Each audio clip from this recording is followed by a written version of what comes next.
ونؤمن به ونتوكل عليه ونعوذ بالله من شرور أنفسنا ومن سيئات أعمالنا من يهده الله فلا مضل له ومن يضلله فلا هادي له ونشهد أن لا إله إلا الله وحده لا شريك له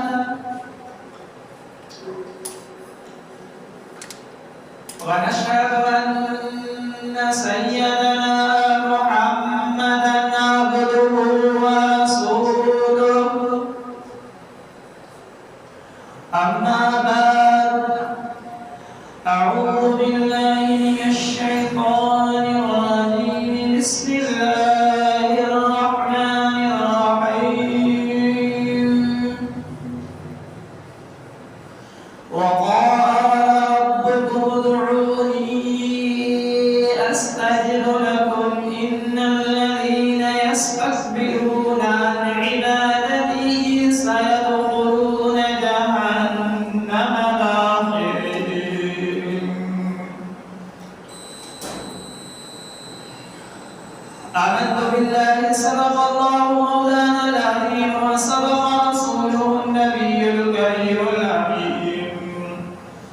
والحمد لله رب العالمين بلغ العلا بكماله كشف الدجى بجماله حسن جميع خصاله صلوا عليه وآله قال الله تبارك وتعالى في شان حبيبه الكريم الرؤوف الرحيم بسم الله الرحمن الرحيم إن الله وملائكته يصلون على النبي يا أيها الذين آمنوا صلوا عليه وسلموا تسليما لبيك اللهم صل على سيدنا محمد مالك الجود والكرم وعلى آله وأصحابه وبارك وسلم صلاة وسلاما عليك يا سيدي يا رسول الله صلاة وسلاما عليك يا سيدي يا رحمة للعالمين شاه صاحب رحمة الله تعالى عليكم وعليكم سبحي سبحانه وسبحي يا حار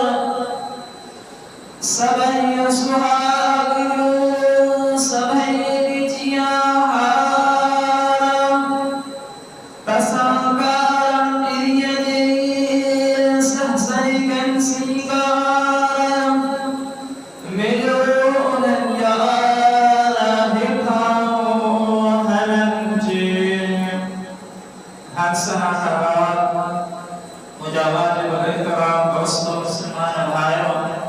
السلام عليكم ورحمة الله تعالى وبركاته ومغفرته تمام تعريف وحمد السنة الله عز وجل لباق وبركة صلاة إله جلال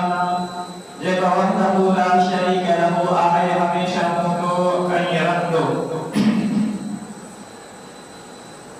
لك ورده السلام خاتم النبيين شفيع المذنبين رحمة للعالمين محمود كائنات سيدنا ونبينا محمد مصطفى أحمد مجتبى سمع قال نبينا عليه الصلاة والسلام بذات صفات وآلاتها مجاز وسطه عاجز ونبأ قرآن كريم فرقان حميد قارئنا سورۃ المؤمن سوری کا آیت کریمہ تلاوت کی گئی ہے مجھے دوستو مختصر ٹائم دعا انشاءاللہ تعالی آیت کریمہ جو ترجمہ و تشریح مقصد مطلب عرضہ کیوں بھی دو پر مجھے دوستو ترجمہ تشریح اگر مجھے دوستو سوئے آقا سوئے محبوب صلی اللہ علیہ وسلم کی بارگاہ رسالت میں عقیدت سا محبت سا پیار سا سب سوئے محبوب دے پاک رسالت میں مجھے دوستو دوشری کا جو نظران و سلاسہ دوری جو نظران و ملی کر پڑھا صلی اللہ علیہ یا رسول اللہ سلام علیک یا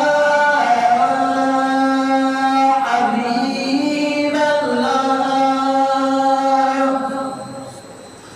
مالک کائنات حالت ارض سما اللہ رب العالمین قرآن کریم فرقان حمید میں فرمایا وقال ربکم ادعونی استجب لکم تمہارا رب فرمائے ہوا مکھا دعا کو ماں قبول قدس پر مجھے دوست اللہ تبارک و تعالیٰ نے فرمایا ان الذین یستکبرون عن عبادتی سیدخلون جہنم داخرین بے شک جے کی عبادت کا بڑائی کرتا ان قریب ہوئے جہنم میں داخل دیدہ ذلیل کی کرے